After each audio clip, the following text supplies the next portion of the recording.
Hello and welcome, I'm Darren, and today is a sad day. Not for me, because I'm at the top. 4090 owners, oh, you've taken a hit, my friends, you have taken a hit. So, Fluid Motion Frames 2 has launched, and according to sources, that's it. That's it for the 4090. Fluid Motion Frames has taken the XTX to the top. It is miles ahead, and the 4090 can't compete. And you can credit that to the people that told you that FSR Ultra Performance looks good and is indistinguishable from native. So, sad times. sad times. I feel good. I've actually have the best GPU now. I didn't think I did, but now, ooh, it's a good feeling. So, how do you feel about that, guys? Let me know in the comments how you feel. I mean, personally, I'm not so smug because I don't use Fluid Motion Frames, and I don't think I'm going to use Fluid Motion Frames 2. So, unfortunately, I don't feel maybe as smug as some people do. But,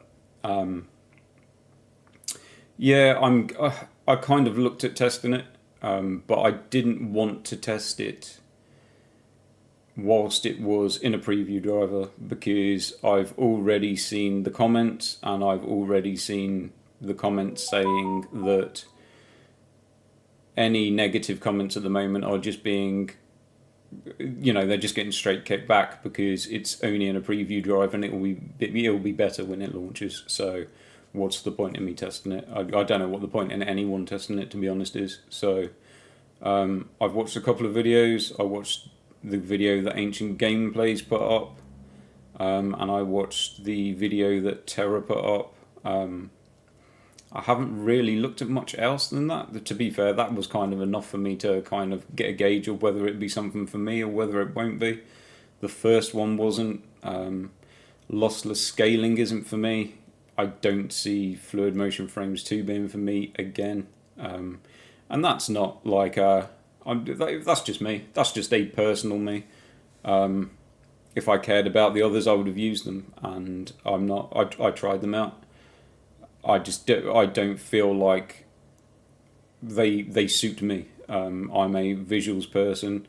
I will lose performance for better visuals, and those are, to me, it's something that's designed to, it hurts visuals to get extra performance. That's against what I want. So it's kind of a pointless thing for me to use. Now, I'm interested to know what people think Nvidia might do going forward, because do Nvidia need to compete? And Nvidia owners, do you even want them to compete? Because I can basically say, for me, no. It's not something that I'm interested in.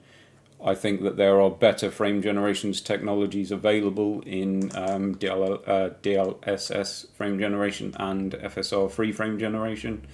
And if I was going to use a frame generation technology, I'd pick one of those. I'm still not 100% committed to 100% of the time using those. So I'm definitely not, from what I'm concerned, going to use a third choice. I can safely say that one's off the cards for me. Now, I can understand that there are people that want to use them. That's totally fine.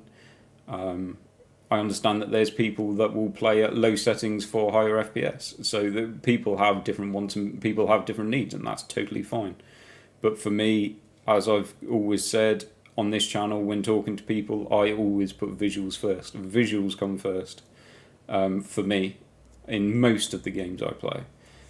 In fact, to be fair, I play Call of Duty with max settings. Like, I'm pretty bad when it comes to visuals. I do not like lowering visuals if I don't have to. So anything that will give a visual impact that's noticeable is not going to be something that I'm really that interested in. And the performance, when you actually look at it, it's nothing like the real performance. Effectively, you could get an FPS meter that's like a self one that you just type in whatever you want if it makes you feel better, and that's what I kind of feel like it is. It's almost like, I can just type in 240 frames and it will show it in the corner, and then that'll make me feel happy. That's fine, whatever. It's not for me. So, do Nvidia need to compete? No, I don't think so. I mean, at the end of the day, if there's any Nvidia people that are kind of on, thinking, okay, what is this? This sounds cool. It's getting hyped. Just try the lossless scaling app. I think it's about £6. You can try it out for yourself. And if you're like me, you'll probably download it, you'll try it, and you might never use it again, because I haven't even downloaded it for my Nvidia system. I purchased it, downloaded it onto the AMD system, and then I used it on the 7900 XTX just to run when I was running the fluid motion frames, just to see which one I preferred. The lossless scaling I did think was a lot better at the time. What it's like now, I don't know.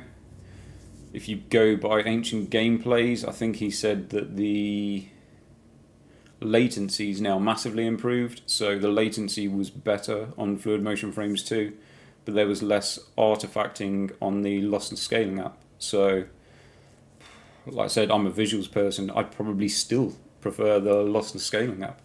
And I haven't downloaded it for my 4080 because I've got no intention of using it. And that's not saying that it was bad. It is what it is. It's just something that doesn't suit me. So do I want Nvidia putting any time and attention into that? No. I'd rather them put time and attention into improving like an upscaler or improving frame generation. Now, if Nvidia could get the same performance as FSR 3 frame generation, and knowing how well Nvidia seem to be able to get these in games at release, then that would be absolutely perfect for me. We've got reflex that we get in games all the time. And yeah, it's just obviously when you see what gets said around the internet, again, that Nvidia don't care about gamers. All they care about is CUDA and workflow and those type of other applications. Well, okay, fair enough. But I'll tell you what, they do a bloody good job of getting stuff into games at release. And I suppose it's not as if they were the people that came up with upscalers. Maybe I don't know who those were for. If that wasn't for gamers. Frame generation, was that Nvidia? I think it was. Oh, another thing for gamers that they don't care about. Oh, it's AMD that care about gamers. Okay, interesting. So, yeah, let me know. Do you want Nvidia to bring out that type of technology? I'm not, but that doesn't mean it's not for other people. Is it something, AMD people, is it something that you're bothered about AMD pursuing, putting time and resources into? I'm kind of guessing that if you're maybe someone that likes to play a lot of the older games, it might be of more benefit to you. People that play emulators, I've heard that said a lot. I'm not going to say that doesn't make sense. I don't play like that, so I can only obviously say from my perspective. Now, personally, for someone owning a AMD system, if I wanted something that I want AMD to get sorted, it's going to be Anti-Lag Plus. I want Anti-Lag Plus. I'd love to know where Anti-Lag Plus is. It was something that was advertised. It was something that I was expecting to be there. It was, and then it disappeared, and now it's like, I don't know how long that's now been gone.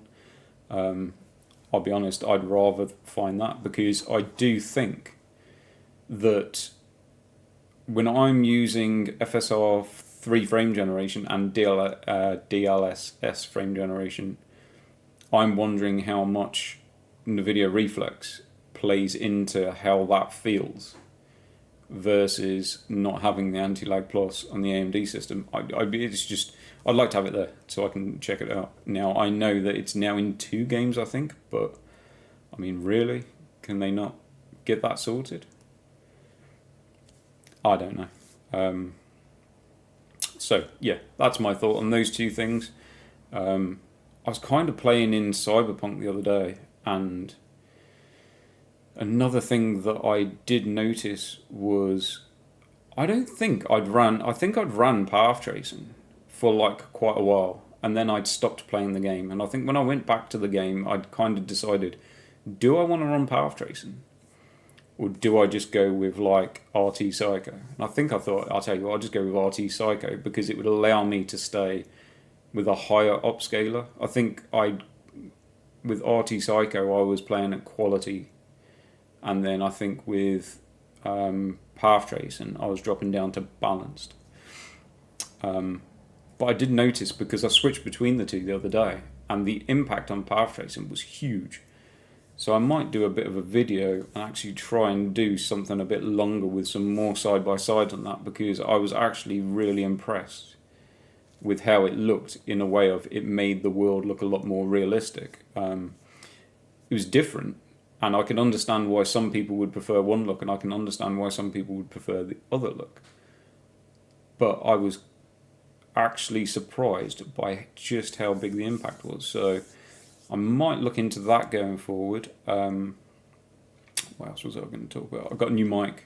So new mic came in today. It is a Rode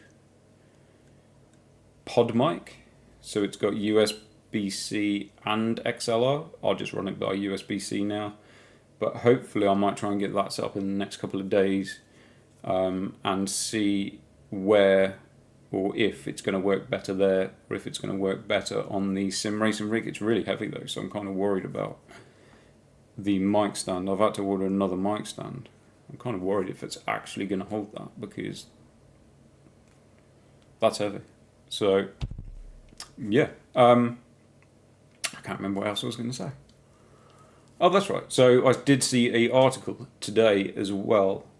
I didn't watch the video, but there was a video about DLSS 3.7, and it was a video taken off YouTube, and it went to an article, and the article was basically saying that this guy put together this video that was showing DLSS performance at 4K versus native 1440p, and saying that DLSS performance looked better than native 1440p.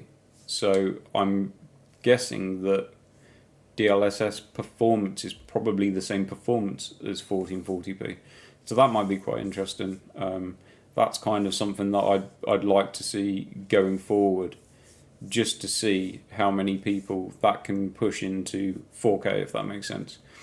So I know a lot of people look at DLSS and think of people are using it just to gain FPS. I don't use it for that reason. I use it so that I can go from one resolution to the next resolution, and then use it as a tool to try and balance back the power loss that I've lost, or the performance loss that I've lost from going up to a higher resolution.